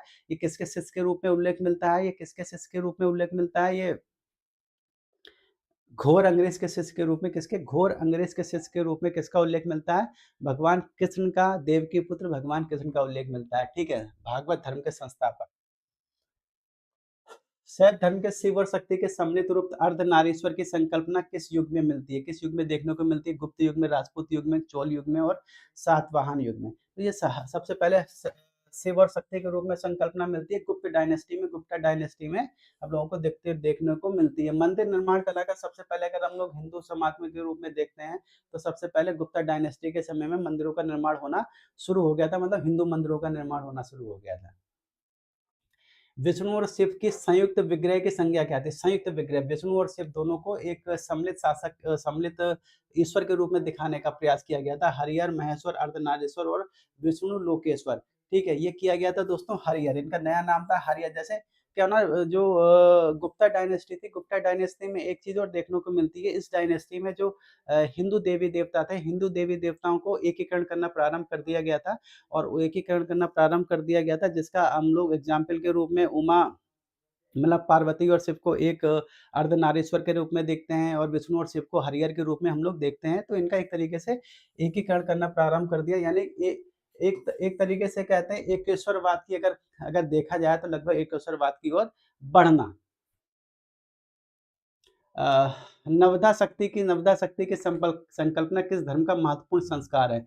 जैन धर्म का, वैष्णव धर्म का, शैव धर्म का और शाक्त संप्रदाय का। नवदा संप्रदाय, नवदा भक्ति, ठीक है, ये क्या है दोस्तों? वैष्णव संप्रदाय से ताल्लुक रखती है। वैष्णव धर्म से नवदा जो भक्ति है, वैष्णव धर्म से ताल्लुक रखती है। जैसे वैसे अगर जैसे भक्ति का अगर हम लोग सर्वप्रथम उल्लेख देखते हैं, तो ये श्वेताश्वर उपनिषद में भक्ति का सर्वप्रथम उल्लेख देखने को मिलता है। लेकिन अगर इसकी विस्तृत व्याख्या की जाए, तो विस्तृत व्याख्या हमको देखने को मिलती है भगवद गीता में। कहाँ देखने को मिलती है दोस्तों? भगवद गीता में। वैष्णव धर्म, ठीक है, आगे चर्चा करेंगे। अलवरों ने किसके भक्ति गीतों को लोकप्रिय बनाया? अलवरों ने किसके भक्ति गीतों को लोकप्रिय बनाया था? शिव को, विष्णु, वासुदेव और सूर्य, ठीक है। किसको भक्ति गीतों को प्रसिद्ध किया था? ये किया था विष्णु को, ठीक है। विष्णु के जो समर्थक थे वो अलवर कहलाते थे, अलवर संत, ठीक है, अलवर संत। और जो शिव के समर्थक थे वो नयनार संत कहलाते थे, नयनार संत, ठीक है। इनकी संख्या 63 थी, इनकी संख्या 12 थी, इनकी संख्या 12 थी, और इसमें जो अड्डाल थी, महिला थी। क्या थी? महिला थी, जिनको दक्षिण की मीरा भी बोला जाता है। अड्डाल को दक्षिण की मीरा के नाम से भी हम लोग जानते हैं, दक्षिण की मीरा के नाम से भी हम लोग जानते हैं, दक्षिण की मीरा, ठीक है। इसके अलावा तिरुमंगलई वगैरह कई सारे वैष्णव संत थे, जिनको अलवर संतों के नाम से हम लोग जानते हैं। आगे चलते हैं 65। किस शैव संप्रदाय के अनुयायी भैरव को अपना इष्ट देव मानते थे? भैरव को अपना इष्ट देव मानते थे। पशुपात, कपालिक, कश्मीरी सेवक, शाक्त संप्रदाय। भैरव को अपना इष्ट देव मानते थे। पशुपत, कपालिक, कश्मीरी सेवक, शाक्त संप्रदाय, ये कपालिक संप्रदाय था, ठीक है। और इसके कपालिक संप्रदाय में जैसे एक भवभूति द्वारा एक ग्रंथ लिखा हुआ है, मालती माधव भवभूति द्वारा एक ग्रंथ लिखा गया था, माधव, और मालती माधव में इनका कपालिकों का जिक्र है। कपालिकों को एक शाखा पूर्व श्रीशैलम से कपालिकों की शाखा जो एक श्रीशैलम में फलीभूत हो रही थी, तो उन्होंने इसका जिक्र उसमें किया है, मालती माधव में। इसके अलावा कपालिकों का जिक्र हम लोग उसमें जो महेंद्र वर्मन के ग्रंथ है मत्त विलास प्रहसन में, वो उसका मजाक उड़ाते हुए दिखते हैं कपालिकों का, ठीक है। वासुदेव की पूजा का सर्वप्रथम पल्लव शासक थे महेंद्र वर्मन प्रथम, ठीक है। महेंद्र वर्मन प्रथम दोस्तों पल्लव शासक थे, उन्होंने एक बुक लिखी है मत्त विलास प्रहसन। उस बुक में इन्होंने कपालिकों की क्रिया वगैरह, यानी कि शैवों का और उसके अलावा बौद्धिस्टों का मजाक उड़ाया है। चलते हैं, वासुदेव की पूजा का सर्वप्रथम उल्लेख निम्नलिखित में से किसमें मिलता है? शतपथ ब्राह्मण में, कठोपनिषद में, पढ़ने की अष्टध्यायी में और भगवद गीता में। किसमें मिलता है? शतपथ ब्राह्मण, कठोपनिषद, पढ़ने की अष्टध्यायी और भगवद गीता में। तो ये दोस्तों मिलता है पढ़ने की अष्टध्यायी में। सबसे पहले किसका? वासुदेव की पूजा का सर्वप्रथम उल्लेख पढ़ने की अष्टध्यायी में देखने को मिलता है। अगला है हमारा क्वेश्चन, अगला क्वेश्चन क्या कहता है? अगला क्वेश्चन है 67। निम्नलिखित में से कौन सा एक बौद्ध संप्रदाय था जिसकी मान्यता थी कि जो दृश्य 48 मिनट, ठीक है। निम्नलिखित में से कौन सा एक बौद्ध संप्रदाय था जिसकी मान्यता की दृश्य जगत के सारभूत अंश पूर्णतः क्षणिक नहीं है, अपितु अव्यक्त रूप में सदैव विद्यमान रहते थे, ठीक है। स्वत्रांतिक और स्थविरवादीन, सर्वस्तिवादीन और सम्मितीय, ठीक है। किसकी ये अवधारणा? ये अवधारणा दोस्तों देखने को मिलती है सर्वस्तिवादीन के। सर्वस्तिवादीन जो महायान शाखा बाद में कन्वर्ट होती है, सर्वस्तिवादियों में शाखा देखने को मिलती है। इनका कहने का मतलब है कोई भी चीज पूर्ण रूप से नष्ट नहीं होती, पूर्णतः क्षणिक नहीं है, मतलब वो कभी ना कहीं किसी न किसी रूप में मौजूद रहती है, इस संसार में मौजूद रहती है। ये किसका? सर्वस्तिवादियों का एक सिद्धांत है, 68 पे आते हैं, परंपरा अनुसार थेरवादी संप्रदाय के प्रवर्तक महाकच्चायन कहाँ से निवास कर कहाँ के निवासी थे, कहाँ के रहने वाले थे? सिंघल, अवंती, गंधार और वैशाली। सिंघल मतलब श्रीलंका। सिंघल मतलब श्रीलंका। सिंघल, अवंती, गांधार और वैशाली, तो ये कहाँ के रहने वाले थे? ये कहाँ के रहने वाले थे दोस्तों? अवंती के रहने वाले थे। छोटी सी रिक्वेस्ट है दोस्तों। बस रिक्वेस्ट ये है कि मैं आप लोगों से ये कहना चाहता हूँ, अगर आप लोगों को क्लास पसंद आ रही है, ठीक है, कंटेंट अच्छा लग रहा है, क्लास पसंद आ रही है, तो मैं छोटी सी रिक्वेस्ट ये कहूँगा, प्लीज़ हमारे चैनल को ना केवल सब्सक्राइब कीजिए बल्कि इस वीडियो को दूसरे दोस्तों, मित्रों, भाइयों, बहनों में भी भेजिए, ताकि वो लोग भी इससे आने वाले एग्जाम में कुछ लाभ प्राप्त कर सकें। 100 क्वेश्चन है इस सेक्शन से जुड़े हुए, जो मेरे ख्याल से काफ़ी इंपॉर्टेंट क्वेश्चन है, जो आपके काफ़ी काम आएंगे। हो सकता है कि बहुत सारे क्वेश्चन यहाँ से आपके एग्जाम में आ जाए, तो एग्जामिनेशन पर्पज़ से बहुत इम्पोर्टेंट है। छोटी-सी रिक्वेस्ट है कि चैनल को हमारे सब्सक्राइब भी कीजिए और जो वीडियो है इसको अधिक से अधिक लोगों तक शेयर भी कीजिए, ताकि थोड़ा-सा बेहतर हो पाए, चीज़ें और बेहतर हो पाएँ। चलिए आगे चलते हैं फटाफट। अगला क्वेश्चन है हमारा 69। जैन धर्म के विषय में निम्नलिखित में से क्या सही है? जैन धर्म के विषय में निम्नलिखित में से क्या सही है? इसकी वेदांत दर्शन से सजातीयता है, इसकी सांख्य दर्शन के साथ सजातीयता है, इसमें आत्मा की अवधारणा को पूरी तरीके से अस्वीकार कर दिया गया है, इसके अनुसार जगत दो नित्य कोटियों जीव अजीब में निर्मित है। ठीक है, सबसे पहले इस पर चर्चा करेंगे, ये बिल्कुल ठीक है। दो नित्य कोटियों में जीव अजीब में सम्मिलित है, जिसमें अजीब को 5 भागों में बाँटा गया है। पुद्गल में बाँटा गया है, पुद्गल है और पुद्गल है, काल है, ठीक है, अविद्या है, ठीक है, पुद्गल, काल, अविद्या, 1 2 3 4 का यार अ, पुद्गल, काल, अविद्या, धर्म, अधर्म, धर्म, अधर्म, पुद्गल, काल, धर्म, अधर्म, ये नहीं, अविद्या नहीं है होगा। रुको रुको रुको, अविद्या नहीं होगा ये।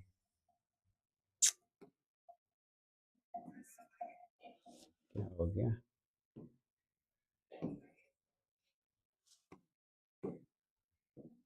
ये अविद्या नहीं है, ये क्या है?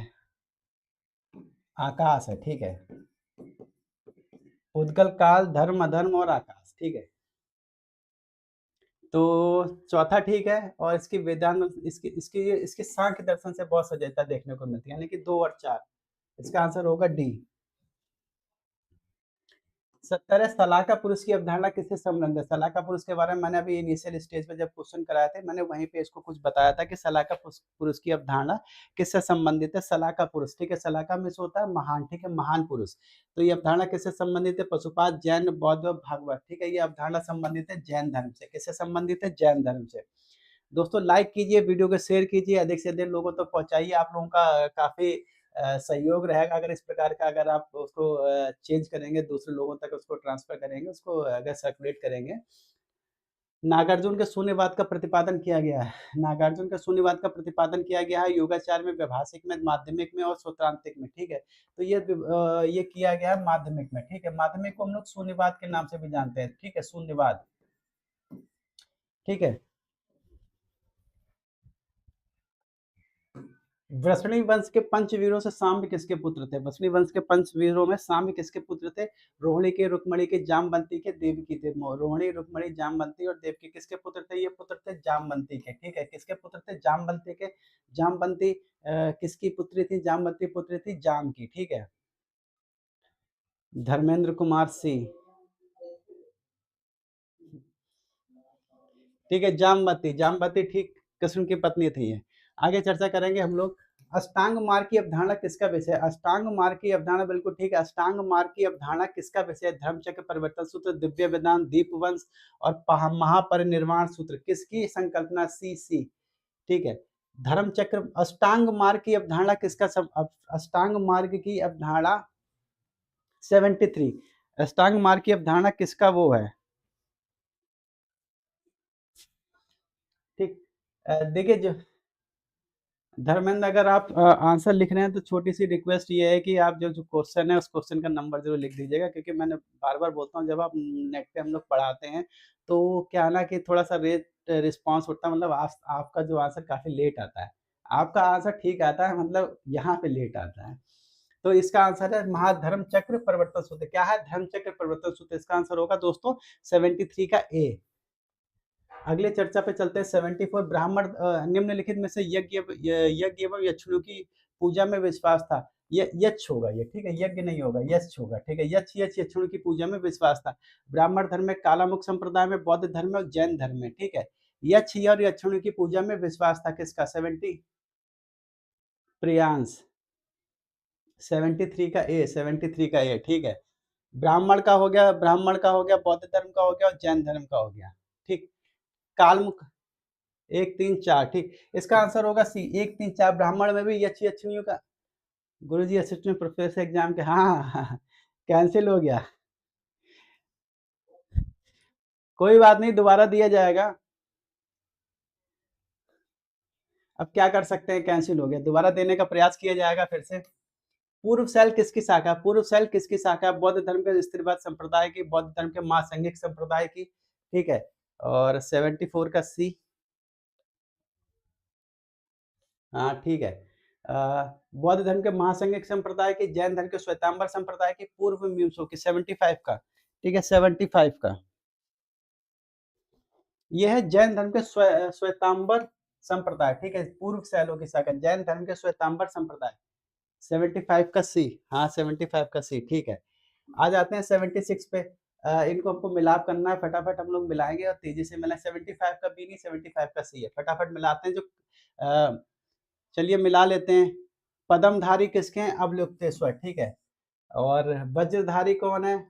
वज्रपणि। और खड्गधारी हैं मंजूश्री, खड्गधारी हैं मंजूश्री। और कलशधारी हैं मैत्रेय, कलशधारी हैं मैत्रेय, ठीक है।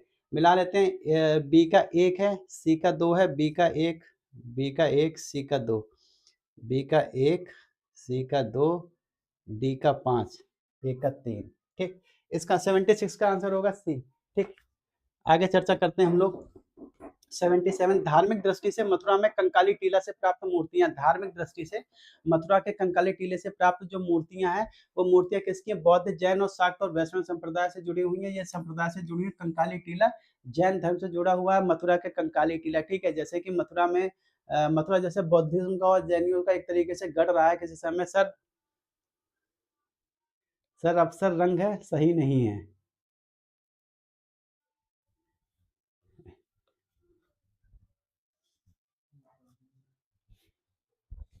78 निम्नलिखित में से कौन सा शब्द जैन ग्रंथों को निर्दिष्ट करने में प्रयुक्त हुआ है? 77 का बी, जैन बी, 77 का बी, हाँ ठीक है। कौन सा शब्द जैन ग्रंथों को निर्दिष्ट करने में प्रयुक्त हुआ है? ठीक है, निर्गंथ हो गया, पूर्व हो गया, अंग हो गया, उपांग हो गया। किस किस में यूज हुआ है? ये यूज हुआ है अंग, ठीक है, पूर्व और चार, 2 3 4, 2 3 4, ठीक है।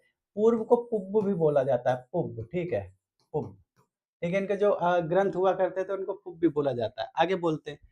क्या सही नहीं लगाया क्या मैंने? ठीक है, बी आंसर ठीक है।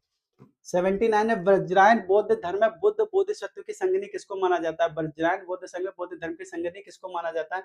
मतांगी, योगिनी, डाकिनी और तारा, ठीक है, तारा। देखिए एलटी का तो पेपर हो ही रहा है प्रियांश मेरा। अ, ये है कि पीजी टीजीटी पीजीटी का जो एग्जाम है जल्दी ही कराया जाएगा, जहां तक एक्सपेक्ट कर रहा हूं मैं। अगर जल्दी हो जाता है तो उसकी तैयारी में लगे रहिए, क्योंकि मुझे नहीं लगता असिस्टेंट प्रोफेसर का एग्जाम अब जल्दी होने वाला है। हो सकता है टीजीटी पीजीटी का एग्जाम पहले करा दे। 79 का डी, या 79 का डी। अस्थि निम्नलिखित में से बुद्ध के जीवन से संबंधित कौन सी घटना वैशाख पूर्णिमा को घटित नहीं हुई थी? कौन सी घटना? ठीक है, जन्म से, गृह त्याग से और बोध संबोधि से, महापरिनिर्वाण से किस समय संगठित नहीं हुई थी? ये हुई थी गृह त्याग, ठीक है। गृह त्याग बुद्ध पूर्णिमा या फिर जिसको वैशाख पूर्णिमा के समय में नहीं घटित हुई थी। 80 का है बी, 80 का बी है प्रयास, 80 का बी है, ठीक है, गृह त्याग। निम्नलिखित में से सत्य कथन को चुनिए। बुद्ध और महावीर दोनों ही परमात्मा के अस्तित्व में विश्वास करते थे, ठीक है। बुद्ध और महावीर दोनों ही आत्मा के अस्तित्व में विश्वास करते थे। बुद्ध और महावीर दोनों ही पूजा अर्चना के पक्षधार थे। बुद्ध और महावीर दोनों ही कर्मवाद के समर्थक थे। हमें सही चुनना है, तो सही हमारा ये होगा बुद्ध, ठीक है, बुद्ध। और 80 का भी, हाँ 82 का भगवपि कोसलको अहम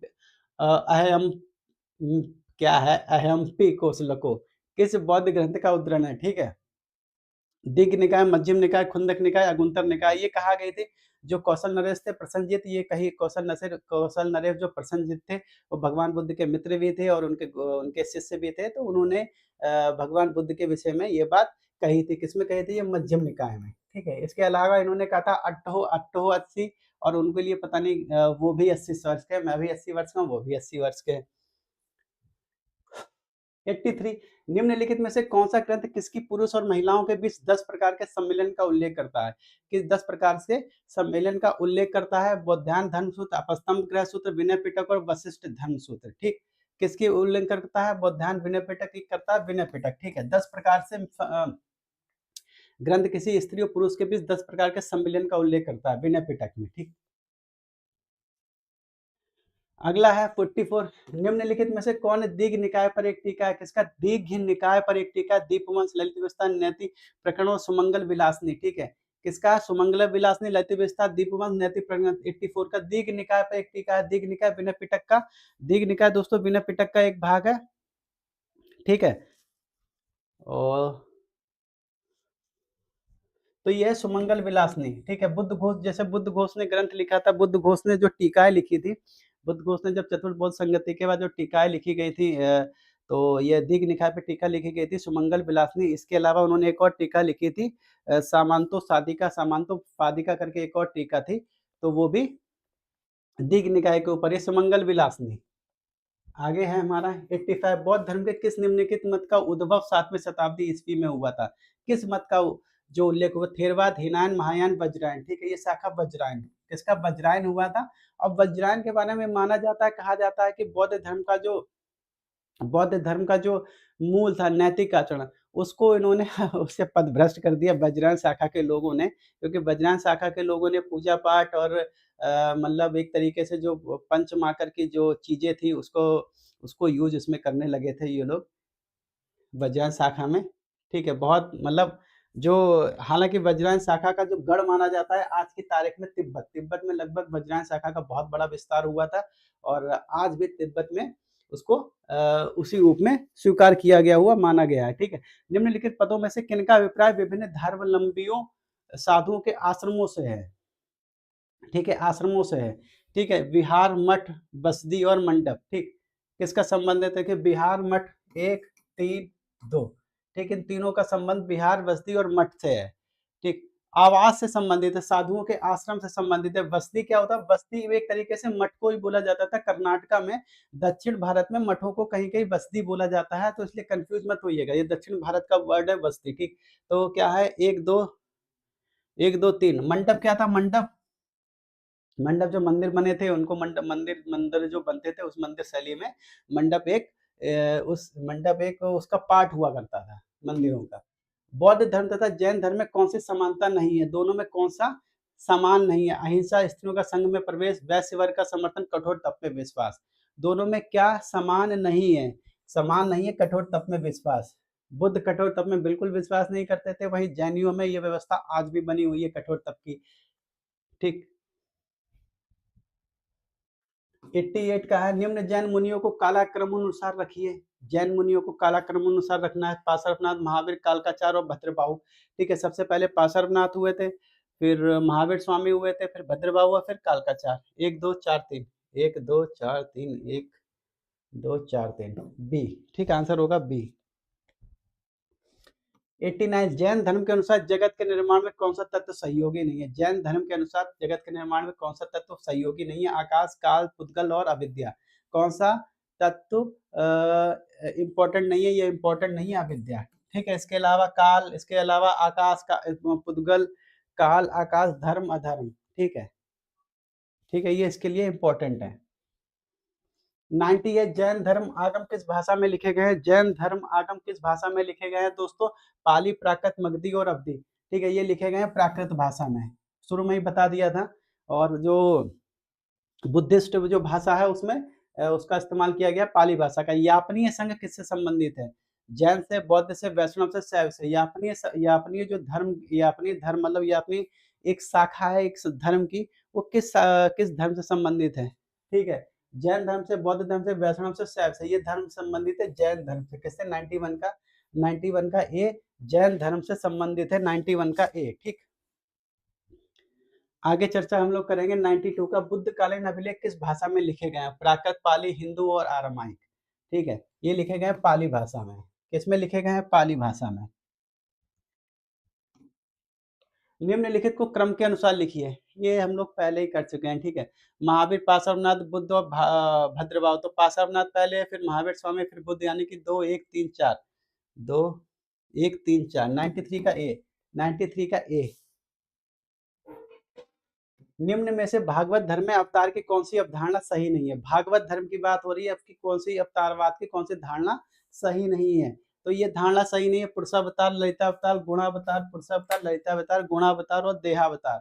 कौन सी इसमें से सही नहीं? ये सही नहीं है दोस्तों, गुणावतार, ठीक है। किससे सही नहीं? गुणा अवतार। 95 का अजीवक संप्रदाय के व्याख्याता कौन थे? मैंने बहुत स्टार्टिंग में बता दिया था, ठीक है। अजित केशकमलिन, मखली गोसाल, निकंठनाथ और पाकुत कच्चायन। कौन नहीं थे दोस्तों? ये थे मखली गोसाल, अजीवक संप्रदाय के प्रणेता, ठीक।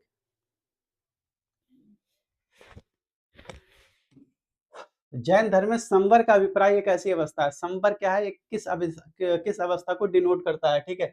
जब कर्म जीव की ओर प्रवाहित होने लगता है, जब कर्म जीव की ओर बांध लेता है, और जब नए कर्म का प्रवाह रोक दिया जाता है, और ठीक है, जब पहले से विद्यमान कर्म का क्षय कर दिया जाता है।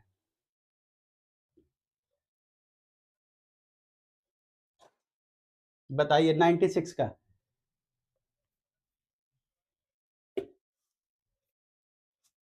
संवर एक ऐसी प्रक्रिया है जिसमें जो नए कर्म होते हैं, नए कर्मों का प्रवाह जीव की तरफ रोक दिया जाता है, और जीवों का जब ये नए जीवों का जैसे जब जीवों का जब पुराने कर्मों का जो प्रभाव होता है वो समाप्त होने लगता है, तब उसको हम लोग निर्जरा की व्यवस्था बोलते हैं, निर्जरा की स्थिति बोलते हैं। जब पुराने कर्मों का जो प्रभाव है वो बिल्कुल नष्ट होने लगता है या समाप्त होने लगता है।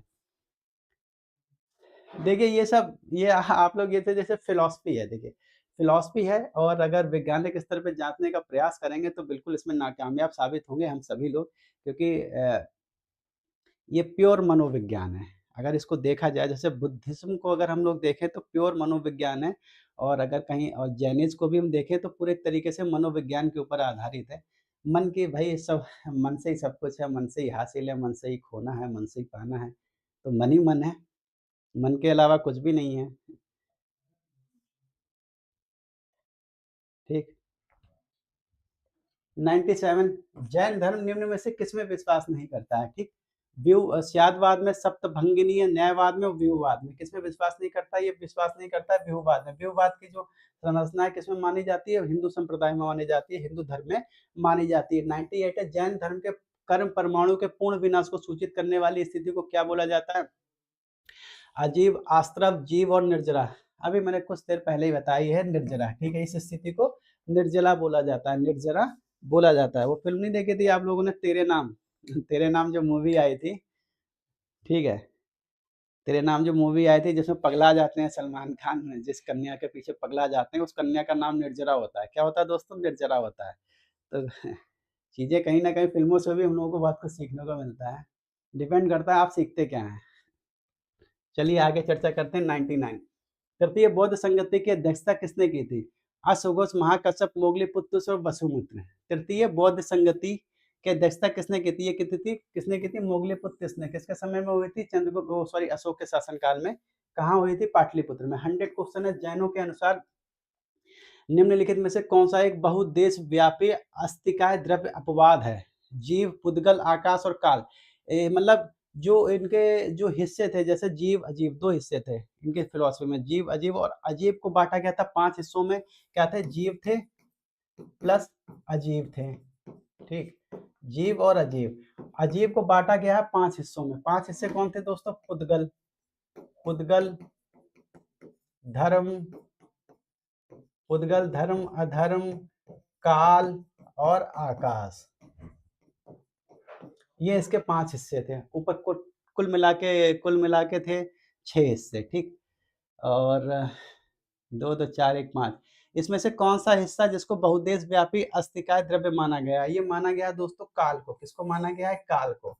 काल का मतलब हो गया एक तरीके से समय और स्थान, इस तरीके से चीज़ें माना गया है। समय क से इसकी तुलना की गई है। बहुउद्देश्य व्यापी मतलब जो उसे नष्ट नहीं किया जा सकता, जिसे नष्ट नहीं किया जा सकता और जो हर जगह व्याप्त है। कहीं भी, किसी भी फ़ॉर्म में वो हर जगह व्याप्त है। तो ये हो गए दोस्तों आज की तारीख में 100 क्वेश्चन कितनी देर में? 1 घंटा 9 मिनट में। तो दोस्तों मुझे लगता है आज का लेक्चर जितने लोग भी यहाँ पे आए थे, प्रियांश और आप सभी लोगों का बहुत-बहुत शुक्रिया जो लोग भी यहाँ पे इसमें शामिल रहे थे।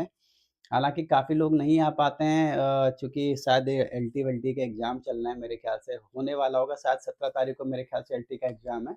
तो मैं उसी के रिगार्डिंग लगभग तेज़ी से करा दे रहा हूँ जो कुछ मतलब कुछ तो खींच ही दूँगा एंशिएंट वग़ैरह तो कंप्लीट हो जाएगी और मिडवल भी हो सकता है, काफ़ी हिस्सा कवर हो जाएगा आप लोगों का।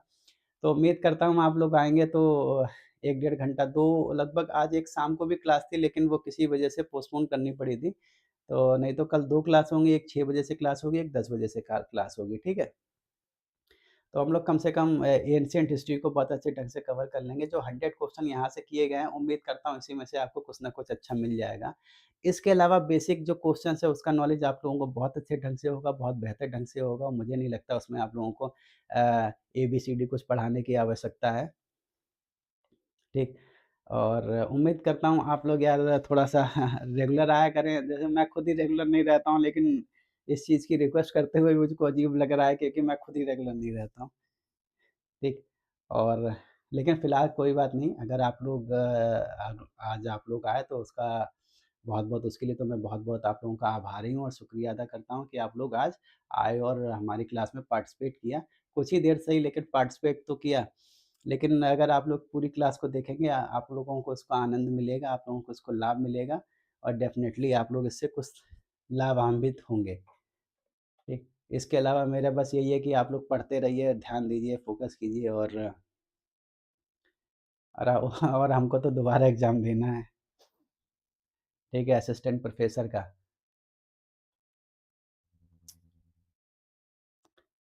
चलिए ख़ैर, हम तो इंतज़ार कर रहे थे कि इंटरव्यू मिलेगा लेकिन खबर ये आई है कि मतलब कैंसल हो गई है।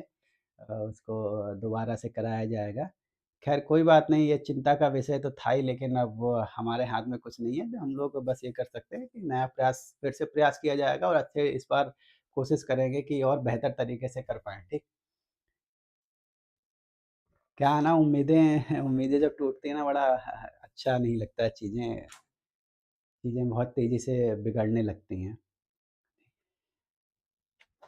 चलिए मिलते हैं दोस्तों, कल आपसे फिर से मुलाकात होगी, तब तक के लिए बहुत-बहुत शुक्रिया। आप लोग आए आज आप आए और सहयोग दिया इतनी देर के लिए, उसके लिए बहुत-बहुत शुक्रिया, बहुत-बहुत आप लोगों का आभार। कल आपसे फिर से मुलाकात होगी, चलते हैं, फिर मुलाकात करते हैं और पढ़ाई को टूटिएगा मत। जैसे मुझे आज पेपर में बड़ा दुःख हुआ है लेकिन टूटने की कोई व्यवस्था नहीं है अपने लोगों के पास। ख़ास तौर से जो हम लोगों के पास कोई और चारा नहीं है, मिडल क्लास फैमिली से ताल्लुक़ रखते हैं, फाइनेंशियली इतना बैकग्राउंड अच्छा नहीं होता है कि हम लोग अ, इस सेक्शन के अलावा कुछ और भी कुछ कर पाएँ, ठीक है? तो हमारे पास एक यही ऑप्शन होता है, हम बेहतर से बेहतर प्रिपरेशन करके बेहतर से बेहतर जॉब पा पाएँ। तो हम लोग उसी में प्रयासरत हैं और इसी प्रयासरत में जब इस तरीके की घटनाएँ होती हैं, तो बहुत सारी चीज़ें बदल जाती हैं, बहुत सी चीज़ें उभर के आ जाती हैं। तो आप सभी लोग से ये है कि ठीक है, गिरना-पड़ना तो लगता रहता है, लेकिन उठ के चलते रहने में ही भलाई है। बहादुरी भी है, भलाई भी है, समझदारी भी है, सब कुछ है, ठीक है? गिरिए, लेकिन उठिए ज़रूर। गिरना-पड़ना, उठना तो जीवन का हिस्सा है, लगा रहेगा दोस्तों। चाहे 100 बार गिरिए तो 100 बार उठिए, ठीक है? और 101वीं बार फिर से लड़ने के लिए तैयार हो जाइए। क्योंकि जंग है, जंग जीवन की जंग है, जंग तो तब तक मर नहीं जाएँगे जब तक खत्म नहीं होगी। मृत्यु पर्यंत जीवन का संघर्ष चलता रहेगा और मृत्यु पर्यंत आपकी जंग जारी रहेगी, तो आप लोगों से रिक्वेस्ट है अपनी जंग को जारी रखिए, घबराइएगा मत, निराश मत होइएगा और अगर कुछ देर के लिए निराश हो तो उसको भी निराशा को मज़े ले लीजिएगा, निराशा का भी आनंद लीजिए, उठा के फेंक दीजिए निराशा को, फिर से लड़ने के लिए तैयार हो जाइए, फिर से जोश भरिए और फिर से लड़िए। क्योंकि लड़ना ही आपके भाग्य में है और लड़ के ही आप जीत सकते हैं, अदरवाइज़ हथियार डाल के कोई जीत नहीं पाया है आज तक, ठीक? तो आपको हथियार नहीं डालना है, अपनी कलम नीचे नहीं रखनी है, प्रयास जारी रखना है, पढ़ना है और बेहतर ढंग से पढ़ना है, ठीक? चलिए मिलते हैं दोस्तों, कल आपसे फिर मुलाकात होगी और अपना जोश बरकरार रखिए, बनाए रखिए। ठीक है, जहाँ भी पढ़ते हैं, पढ़ते रहिए, अच्छे से प्रयास करते रहिए और टूटिए-बिखरिए बिल्कुल मत। चलिए गुड नाइट।